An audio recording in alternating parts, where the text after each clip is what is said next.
She was innocent, accusing detectives of torturing a confession from her. A third person, a drifter, was also arrested. Italian police claiming it was an open and shut case.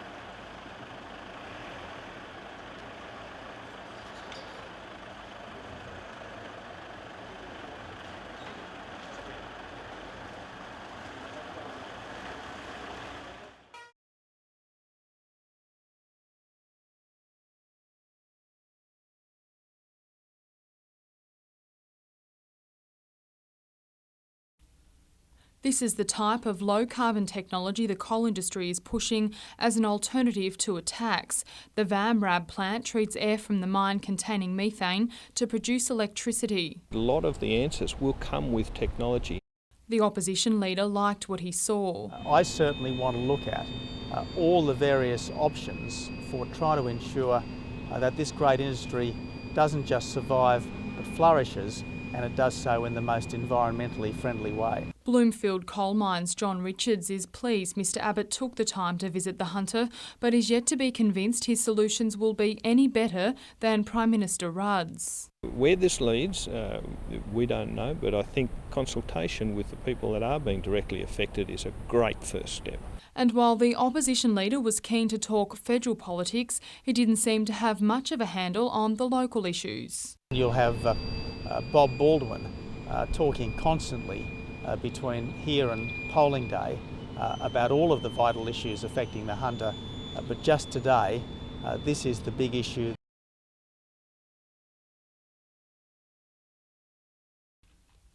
For many of these bikers, this is Christmas in the Hunter. Decorated in soft toys and tinsel, 5,000 motorbike riders and a couple of Santas roared off from Sandgate for the 32nd toy run. It's just wall-to-wall. It's taken an hour from the first bike left to the last bike just come in. Bound for the foreshore, the group put on quite a show for spectators. They were everywhere, weren't they? They were everywhere. People were saying that's the most people we've seen out on the side of the road ever.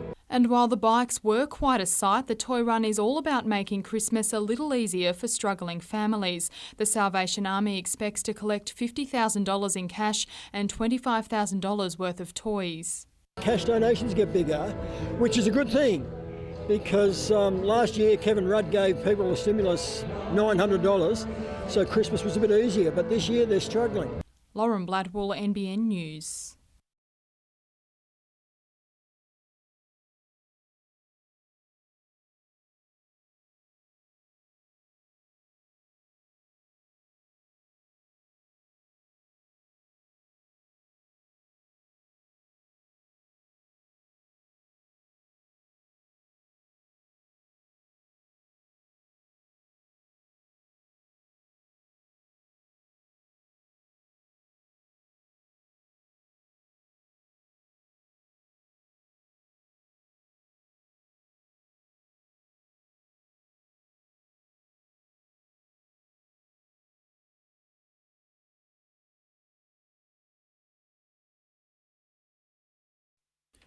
It's rare that Chad Reid looks vulnerable on a motorbike, and after a difficult start to his Australian series, he's gone from strength to strength.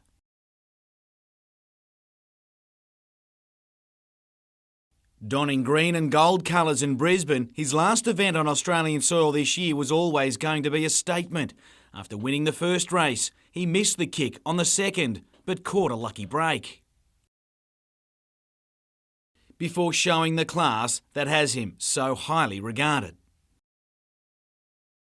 Once in the clear on that one, he never looked back.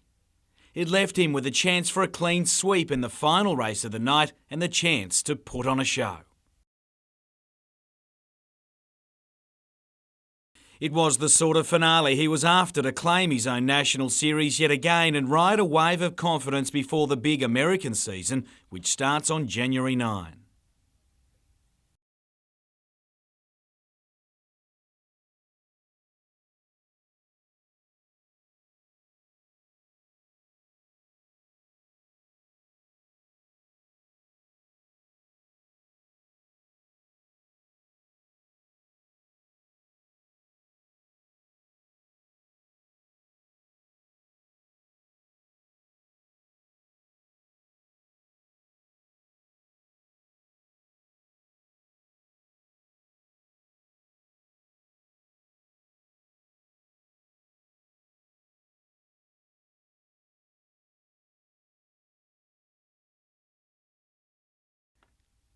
Last month, the car slammed through this Wickham shop's window after the driver lost control in the wet.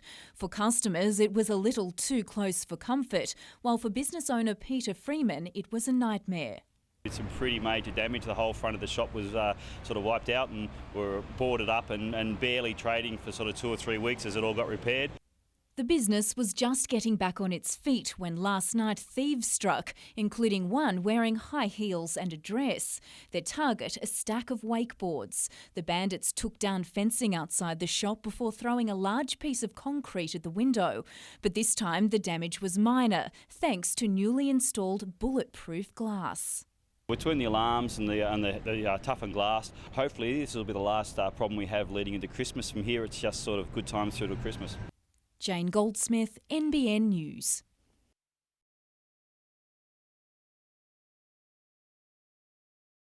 A 1:30am curfew in Newcastle has resulted in a 30% drop in alcohol-related assaults. It's a figure too significant to ignore, according to the Central Hunter Commander. I think we need to listen to that evidence-based research. Superintendent John Grolton is in talks with the Office of Liquor, Gaming and Racing about extending the curfew to Maitland and Cessnock. There is a rail corridor too, so that if we were not linked in some way to similar times, then people would be encouraged to perhaps come to this area because of later closing times and curfews. Maitland MP Frank Terenzini has thrown his support behind the move. I think that would be a good constructive first step to seeing whether or not these assaults are in fact alcohol related. But the local liquor record wants evidence the assaults are alcohol related before it supports a curfew. Meanwhile, reports of a gang subculture in Maitland have been rejected by police. There's no specific gang problem in the Maitland or Cessnock CBD. An opinion echoed by Maitland's youth. You just get a lot of different groups of people, I think, but it's definitely not gangs. First I've heard is in the paper, and yeah, I've never seen any or anything around. Lauren Bladwell, NBN News.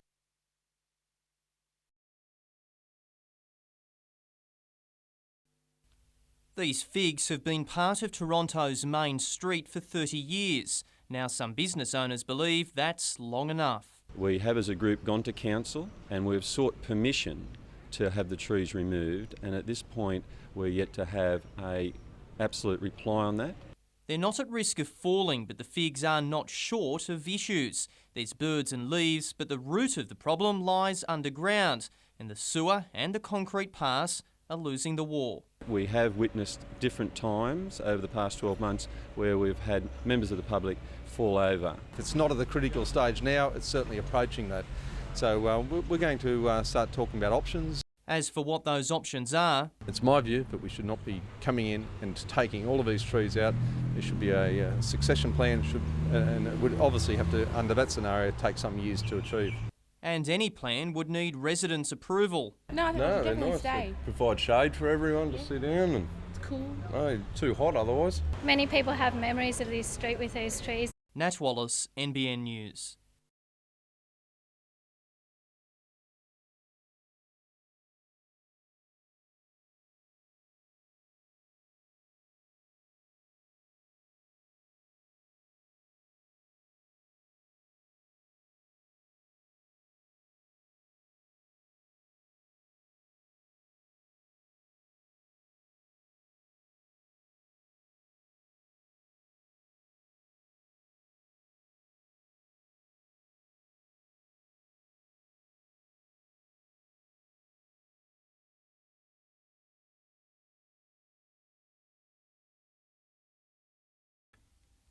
She turns 80 this Sunday, and this grand old lady has seen better days. City Hall's sandstone facade is deteriorating and its internal steel pins are corroding, so it's about to get a facelift. Early next month, work will begin on a section on the northeast side. The $2 million trial repair project seeks to confirm exactly how City Hall is built and how much it will cost to reclad it. What we're going to do is actually peel off all the sandstone from the top down. We'll keep any stone we possibly can for reuse, particularly the carved sandstone. However, most of it will be replaced with sandstone from a state government stockpile. The original Sydney Basin sandstone cost £82,000 back in 1929. It took council 30 years to pay it off. The sandstone was a late addition to the building. The building is in fact a brick and render and steel construction, but the people at the time, the council, felt that they wanted a more superior building, so they decided to clad it in sandstone. But the method used to attach the sandstone to the bricks has been the biggest problem. The steel pins have rusted and expanded. Marine-grade stainless steel will be used during the 6-month trial.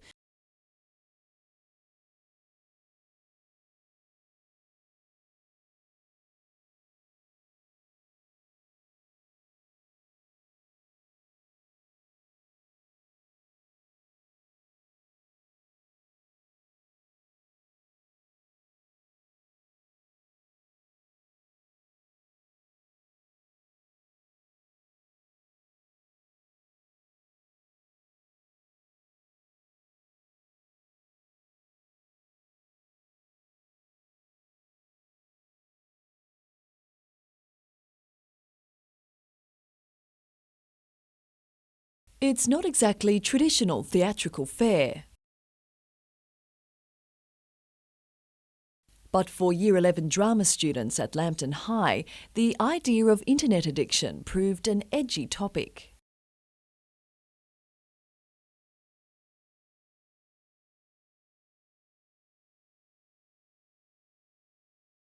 People don't realise that this is a big mental health issue that is going to become more and more prominent. It can affect the brain and how the brain works and how it can relate to other things in life. The school was a finalist this year in Mind Play, run by the Hunter Institute of Mental Health. Came about just as a way of trying to reduce stigma in the community about mental illness and get young people talking about issues that they could be experiencing firsthand or even witnessing in their own families and lives around them.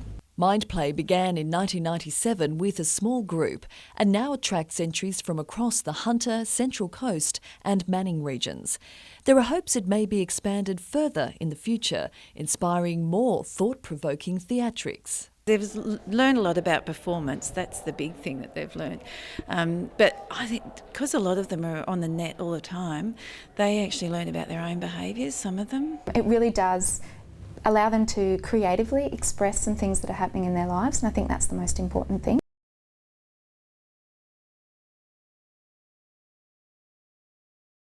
Some of us were shocked at how much we could relate to it. But the ultimate message is positive, that as a community we can overcome problems.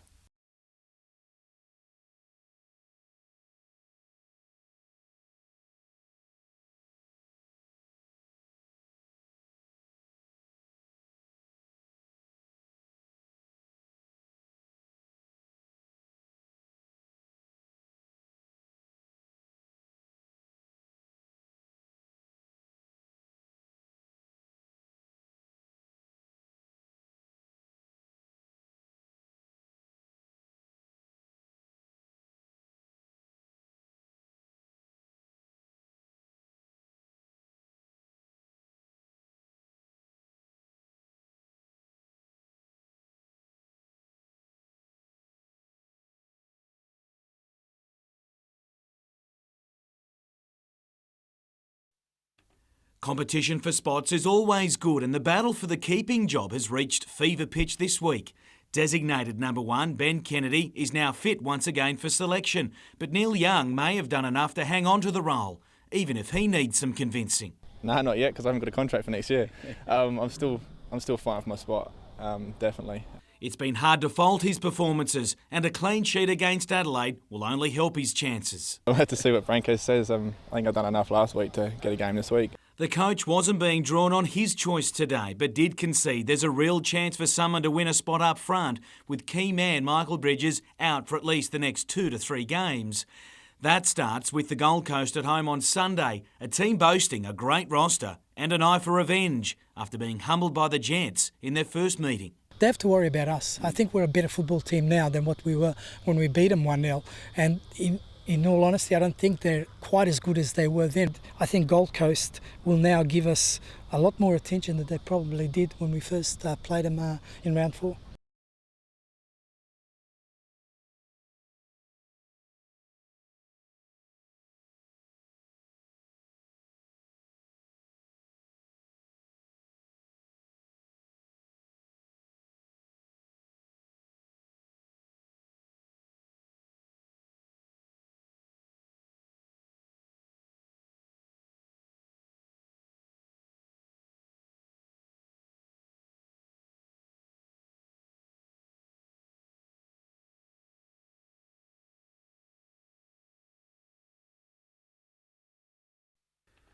Newcastle has seen NBL franchises come and go, and given the league's own issues in recent years, the revamped NBL won't be expanding this way anytime soon. Short term, we're really focusing on what we've got and just consolidating the group that we've got. We've had too many times in the past where we've expanded too quickly and it causes us problems. On hand to help open the week-long Australian All-School Champs to be played throughout the Hunter, Larry Sangstock hopes that a demise of Newcastle's previous national sides doesn't stifle any push to build a senior team here, male or female, in the future. There's the people that have been burnt, there's people that are sceptical, people sitting on the fence right now, there's a lot of that, and I think that they're starting to jump off the fence onto our side at the moment, to be honest. They're starting to get that trust back. The Newcastle Knights continue to cast their net wide for talent, with youngsters from the Cook Islands and Papua New Guinea involved in their annual junior camp at the weekend. The charter of this football club will always be to produce its own, but you're never going to say never, and it's great business for our footy club. The camp also catered for local coaches looking to boost their skills.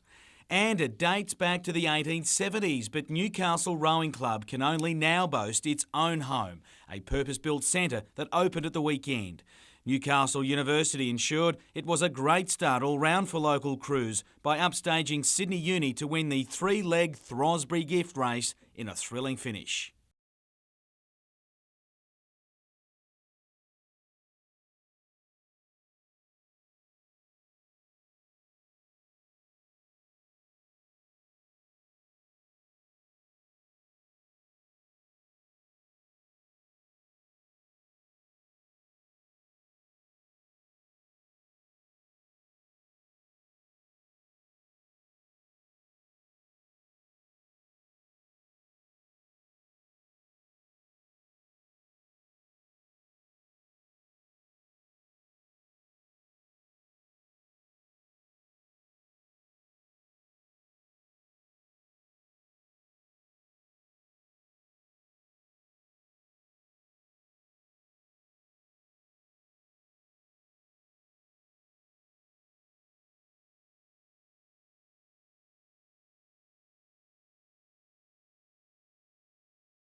With the high temperatures, low humidity and the strong winds, it's a bit of a cocktail that's very hard to manage from a fire management point of view.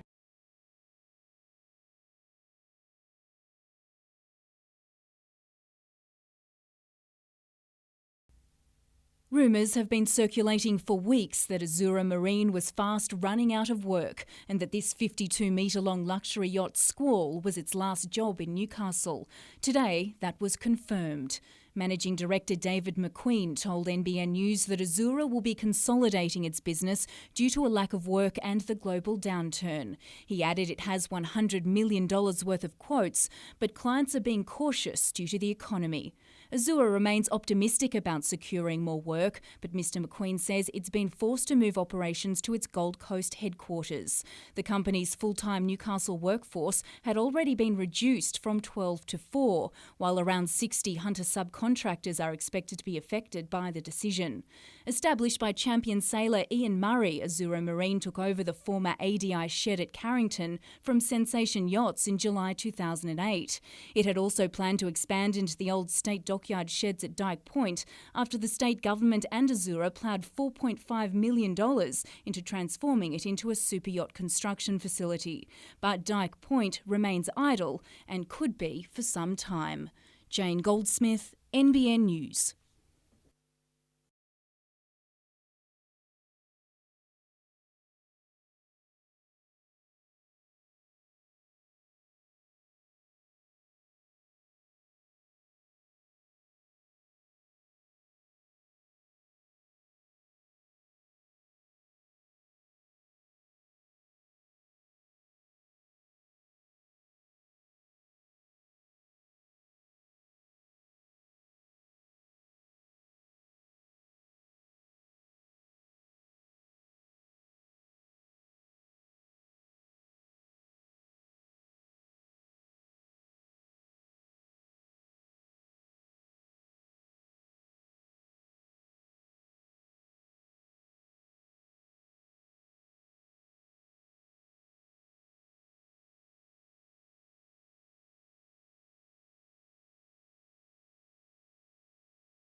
This rundown Salvation Army headquarters in Cleary Street, Hamilton, is at the centre of an unholy row.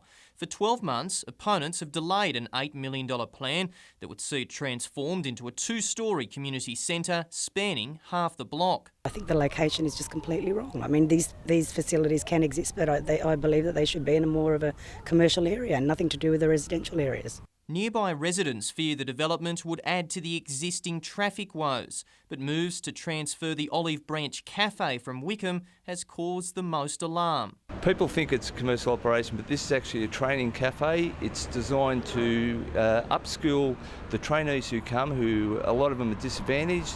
The building should have been knocked down by now. Instead, the Salvos will spend Christmas trying to placate residents ahead of a council showdown in February. They would actually like to have it in someone else's street, not theirs. But really, the Salvation Army, we belong in the community. That's what we do, that's who we are. To have this sort of development available to the city and the inner city area is very important. I'd like to see the matter progress as soon as possible. Nat Wallace, NBN News.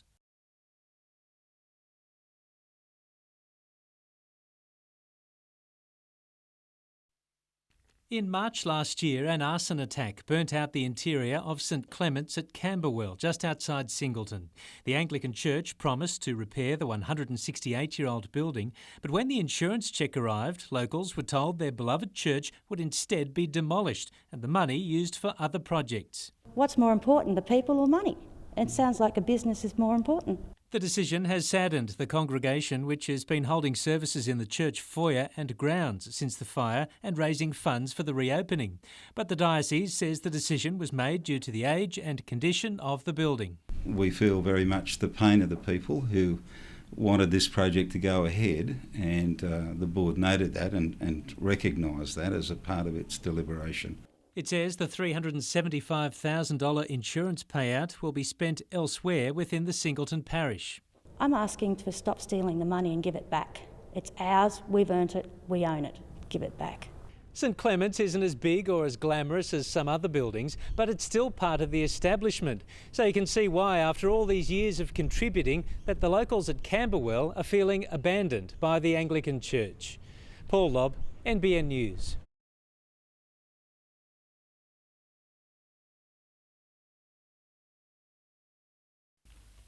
Most of these students are from rural and remote New South Wales, areas that don't traditionally foster female scientists and engineers. They're girls who meet a range of equity criteria, low socioeconomic status background, Indigenous girls, girls with disability, all of whom have been identified as having great potential in maths and science. Some of that potential was tapped into today through activities like robotics and forensics. We don't really get to do that much hands-on stuff at school, it's more theory and stuff, so here we get to build robots and stuff and program them, so it's pretty cool. It is interesting, it's not as boring as it could be at school. During the 3-day school, the girls also get a taste of the careers available in science and technology fields, thanks to visits to the Williamtown RAF base and a water treatment plant. They'll be exposed to very successful women, some not much older than them, in their 20s, some very senior women who have very distinguished careers. The summer school is now in its 3rd year, and the University of Newcastle says the program has had a significant impact on the number of girls studying maths and sciences for their HSC, and it seems that trend will continue with the class of 2009. It seems really fun, so I'm really considering it. Lauren Bladwell, NBN News.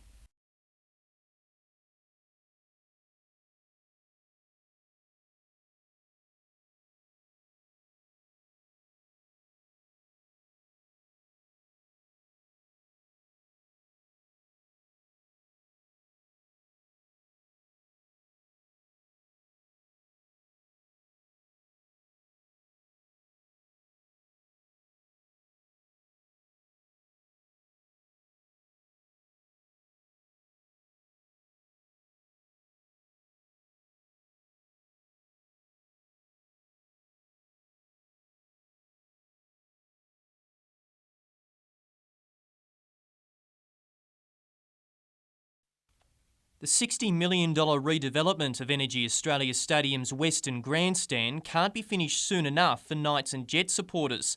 Now there's confirmation it could play host to thousands of World Cup football fans if Australia's bid is successful.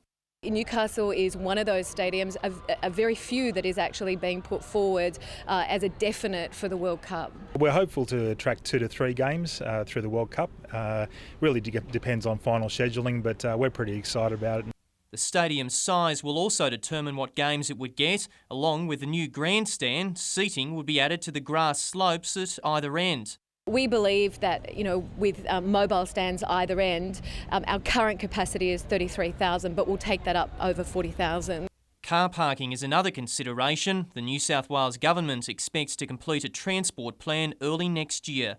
We'd be hoping that there'd be some multi-level car parks around the stadium area. In addition to that, we'd have some bus layaways. We'd also have better access from the train station through to the stadium. Nat Wallace, NBN News.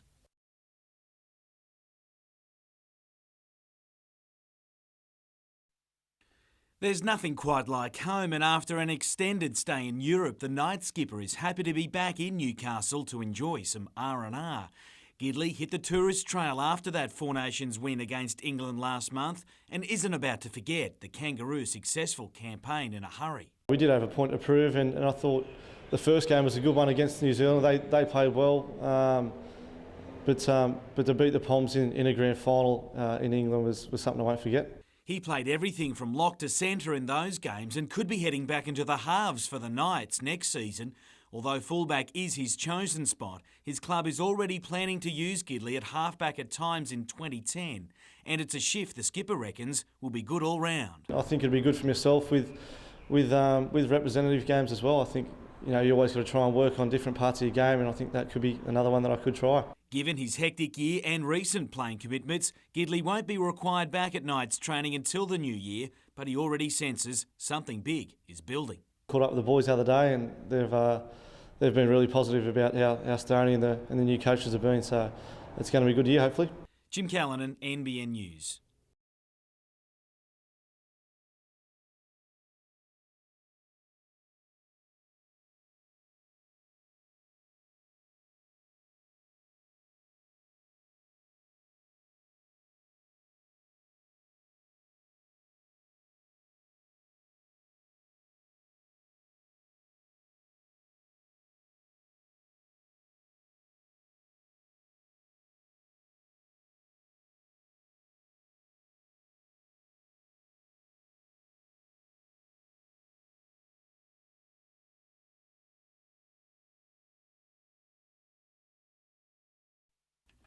This is as close to cricket as Bert Cockley can get these days. He's resigned to a summer in the stands, despite a season that promised plenty. I'm shattered basically. It hurt a lot when I found out I had a stress fracture. It's just, so early on in the season, and 12 weeks, it's basically the whole season gone.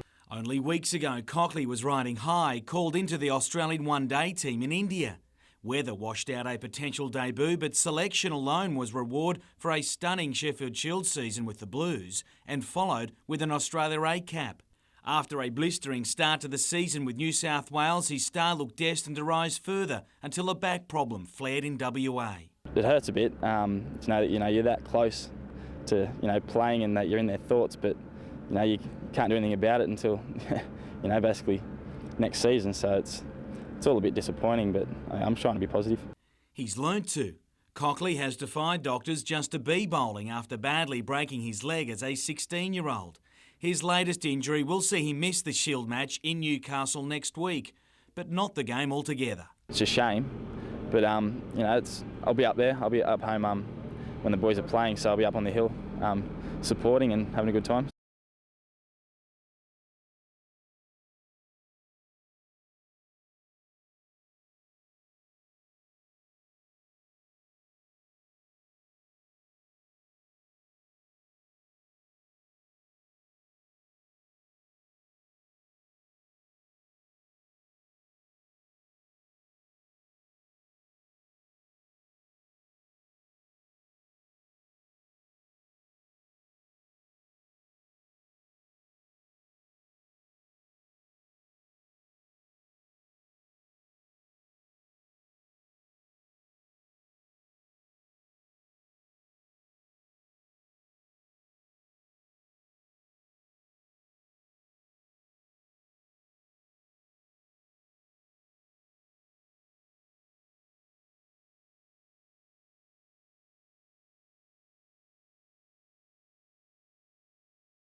It's been derelict and a target of vandals for more than 5 years, but soon this site will be home to Newcastle's tallest building.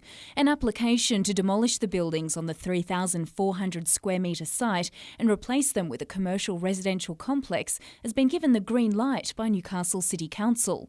In 2005, the Hunter King Consortium planned a 26-storey building for the land. It's since scaled it down to 18 and has added another 11-storey tower made up of 150 units. Council has also approved a 10-storey development for the former Wirraway site. Both DAs will still need to be rubber-stamped by the state government. Meanwhile, the Department of Lands has attempted to hose down concerns over Empire Park's future, saying the concept plans will go through a process of wider public consultation. The Coastal Revitalisation Master Plan includes a retail strip along the eastern side of the park and a proposal to close part of Memorial Drive. The community in general own the park, and it's their park, has been for a long time, and we don't want just a few developers or a few people saying, oh, we will cash in on this. There's also a plan for Dixon Park, with a parking lot to be moved, the addition of a water feature and 2 buildings behind the surf club. Jane Goldsmith, NBN News.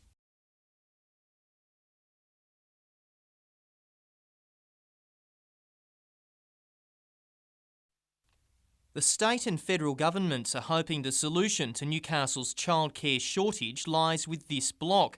But if people living near Merewether Heights Primary have their way, that shortage could drag on a little longer. It shouldn't go to council process. This is a ridiculous site to build it. There's a complete lack of planning. The 68 by 40 metre site is at the junction of 2 narrow streets. Summer Place is a cul-de-sac, barely wide enough to fit 2 cars. The planned development will provide long day care for 68 children, and residents claim that will increase traffic significantly. You're setting up for a major safety issue and major impacts on the local community. It's not the spot to build it. That site was specifically chosen by the state government, and negotiations then between the school and the state government and the tenderer. Federal MP Sharon Grierson secured around $1 million for the project. She says childcare is so critical, the city can't afford any delays. There are contracts in place though, so you can't stop it going ahead on that site. Nat Wallace, NBN News.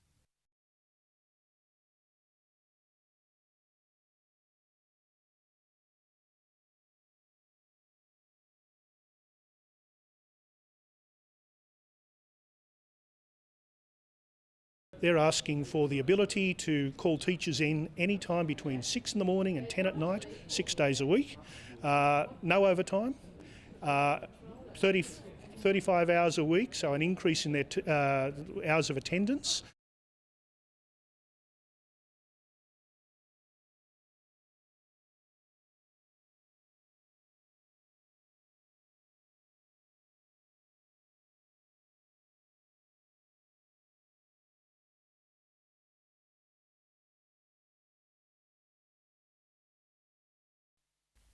This one-on-one is more than child's play. 3-year-old Samuel Harrison has autism. Mother Christine, new skills aimed at helping her son make the most of life. We're trying to break into his world, really. In general, a child with autism is quite alone. They like their own company. Parents around the Hunter are learning how to be their child's best play partner. It's part of a new project from the United States. The program recognises no 2 children with autism are the same, but they all face challenges interacting and communicating with others. If we were all in a position where we couldn't communicate and the world wasn't comfortable for us and we couldn't, do what we wanted to do, we'd get a bit cranky too. So yeah, it happens for a lot of kids, and it's difficult for families to deal with that. Samuel is yet to communicate verbally, but 12 months into the program, his mother has seen positive results. He's really seen that interacting with his mum and dad and his brother can be fun. And it's also allowed them to buy more toys. With 1 in every 160 Australian children diagnosed with autism, quality and affordable care can be hard to find. It's a very expensive thing to buy in therapy all the time, so if we train the families to do it, they can then do it for a lot longer. Nat Wallace, NBN News.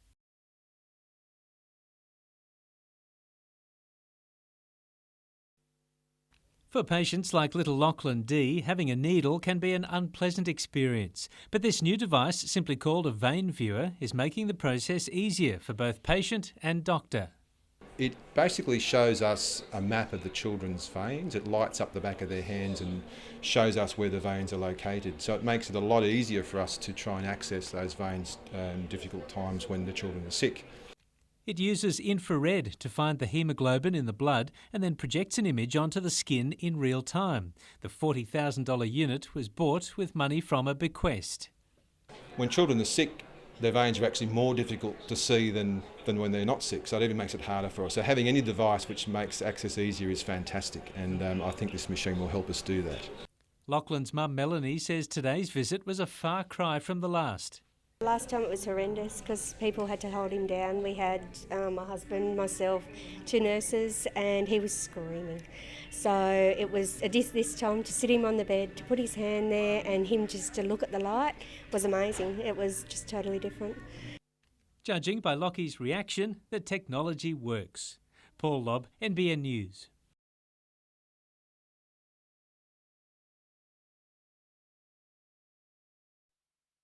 Sailing from Port Stephens to the Whitsundays, the crew of the Goodwind has tried to show people in pro-whaling nations that the giant mammals are worth more alive than dead. At the helm was passionate whale watcher and anti-whaler Frank Future.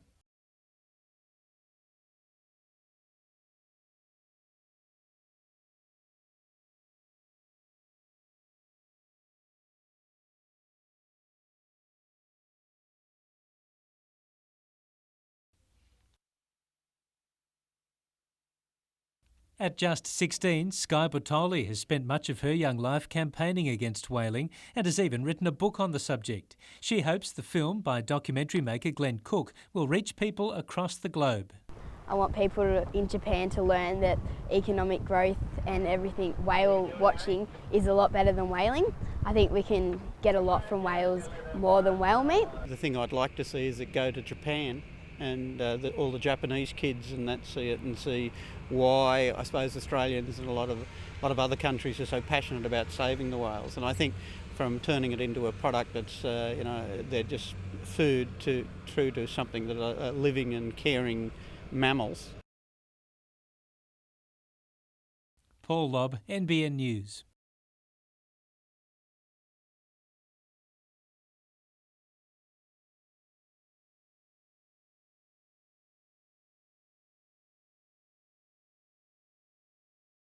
Our approach to FFA was, you tell us what to be done in order that we can play, because the normal situation is that the guy is unemployed and we have employment opportunity for him.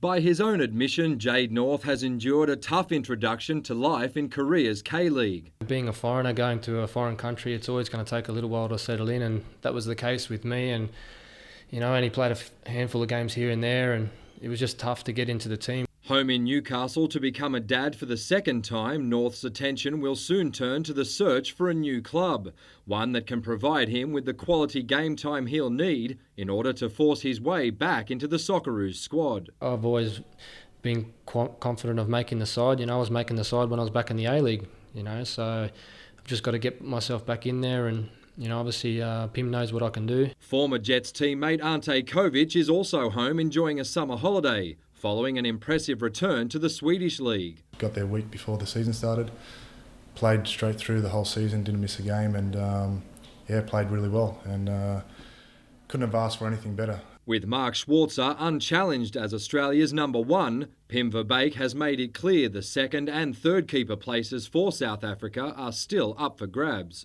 It's going to be the next 5 months that's really going to put the question forward to Pim, so as long as I keep playing well, I'm giving myself every chance. Having spent plenty of time as roommates on the road with the Jets, the close friends would love nothing more than to sit side by side on the plane to South Africa. Mitchell Hughes, NBN News.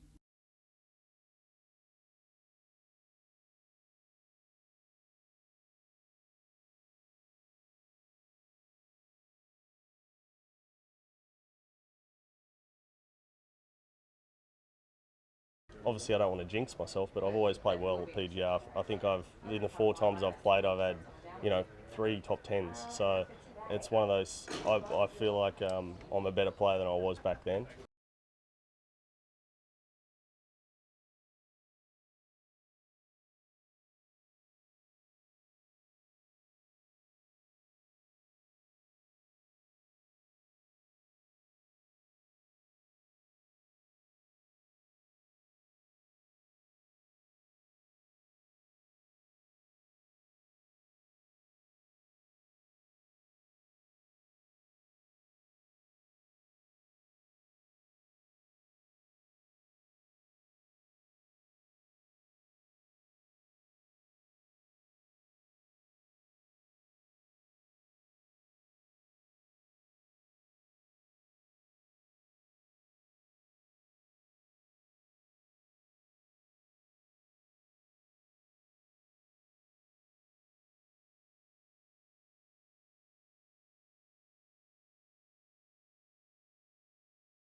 Councillor Aaron Buman wants the state to investigate amalgamating Newcastle, Lake Macquarie, Port Stephens, Maitland and Cessnock councils into a new super council called Hunter Coast City.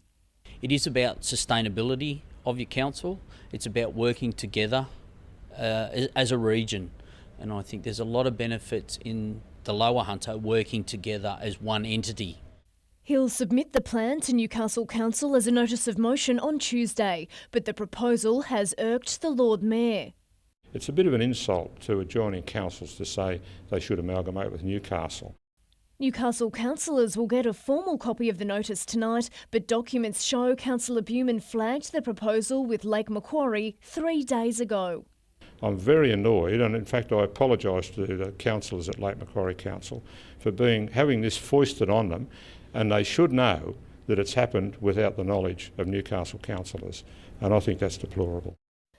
But Councillor Buman says he also approached every other council and that Newcastle councillors are already in the loop. My colleagues are excited about having the conversation. So they know it's coming, they've already been told? Yes. Just the Lord Mayor was not? That's correct. Councillor Buman says he didn't think he could count on the Lord Mayor's support for the plan, and it seems he's right.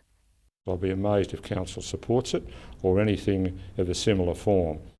Madeline Bond, NBN News.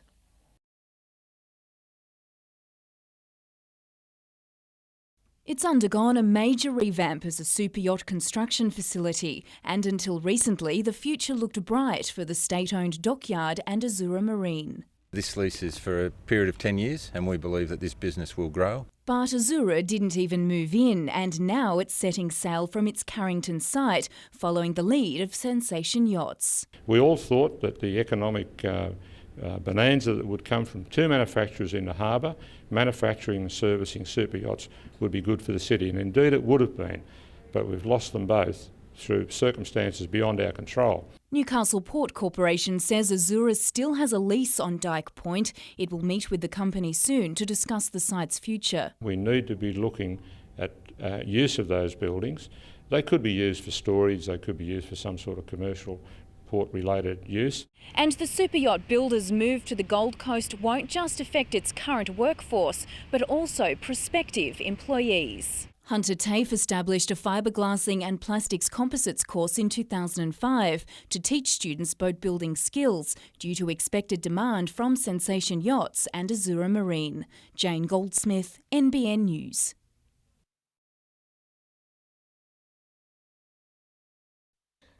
The Dawn Princess sailed into Newcastle early this morning, bringing with it 2,000 tourists and 900 crew. In the course of just one day, they're expected to inject around $500,000 into the Hunter's economy. Many headed straight to the Hunter Street markets. Fantastic. Nice town you've got here. We've really enjoyed it. Wonderful. We've done a bit of shopping, done a bit of walking. And stall holders were more than happy with the extra business. Fantastic. There's been a heap more people off the cruise ship as opposed from last time. So I believe about 2 busfuls. So yeah, bring them on. They're all looking for a pair of sunglasses. Good for you. Yes, very good. 5 cruise ships will have visited Newcastle by the year's end, and 2010 is shaping up as an even bigger season. The next year will be a big year for Newcastle as a cruise destination. Next cruise season already we'll see 15 cruise ships come to port. Madeline Bond, NBN News.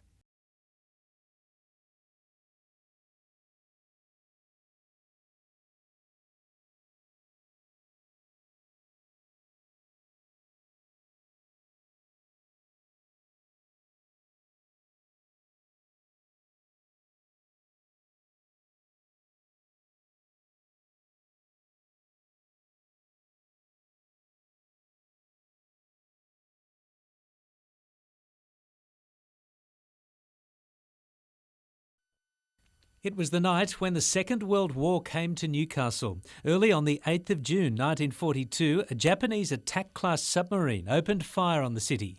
8 kilometres north of Nobbies in the Stockton Bight, she shelled Newcastle at 34 rounds of a foot. Fortunately, there weren't any casualties. Fort Scratchley famously returned fire, forcing the sub to retreat. Now the chapter has been illustrated with a model of the I-21 being donated to the Maritime Centre.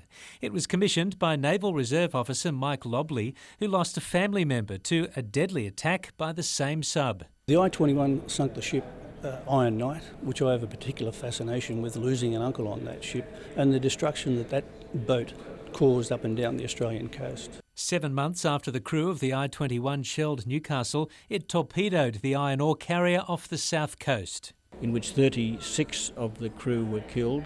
A number of those were from Newcastle. And at that time, during World War II, many of the crews of the merchant vessels came from Newcastle. Carrington, Stockton, Wickham, Newcastle, Crooks Hill. Paul Lobb, NBN News.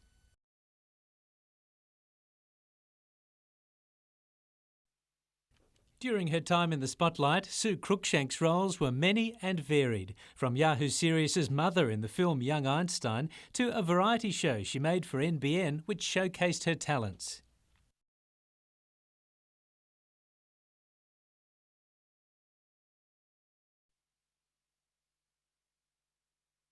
She used the program to make light of her larger-than-life persona.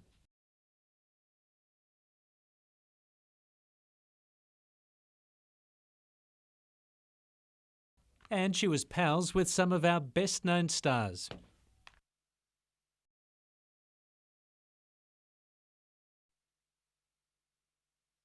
In her later years, as Sue battled health problems, she maintained her outspoken philosophy of living life without regrets. We're too fat, we're too thin, we're too bald, we can't get it up. It's all rubbish. Living without guilt is the way to live. Well, musician Mark Tinson was a long-time friend. It could be hard work, it could be great fun. Whenever you were with her, you were definitely not the centre of attention. That was her job. Sue Cruikshank died this week, aged 63.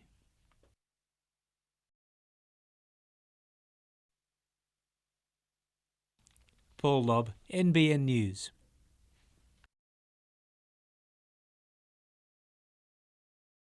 After a topsy-turvy start to the season, Nikolai Topor-Stanley is back to his best. His defence partnership with Lubo Milicevic is credited as one of the reasons for the Jets' recent form reversal. With my knee injury in the pre-season, it took me a while to get back into some sort of consistency, but now that me and Lubo are together, I think we're pretty comfortable with each other, and we're doing a job. That partnership will be put to the test against the Gold Coast on Sunday. The Jets hoping for a repeat of their shock win over the Glamour Club back in round 4. It was this spectacular strike from Sean Rooney which sealed the win, something he hasn't been able to repeat since. I've been looking to play, start playing well and scoring goals, but haven't scored the goals yet. But I'm starting to play some good football, getting in the right positions, but got to start scoring. And after a few solid performances, he has the full support of Branko Kalina. Now that he's back and fit, he's an exciting player to watch, and all he's lacking at the moment is goals. Rooney will most likely partner Labino Haliti up front in the absence of Michael Bridges. Who'll be in goal for Newcastle, though, is still up in the air. Ben Kennedy and Neil Young will both train tomorrow to decide that spot. And despite earlier in the season looking set for the wooden spoon again, a win for the Jets on Sunday will put them firmly in finals contention. We always had that belief, but it was just a matter of getting the results. And I think that's shown in the last few weeks. I mean, we always push and we always try to score goals, and we always got to believe in ourselves. Kate Mitchell, NBN News.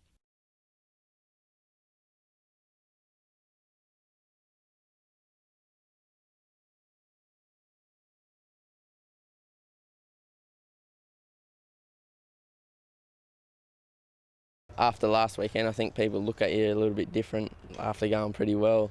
So I think they'll probably try and attack me being in my hometown as well.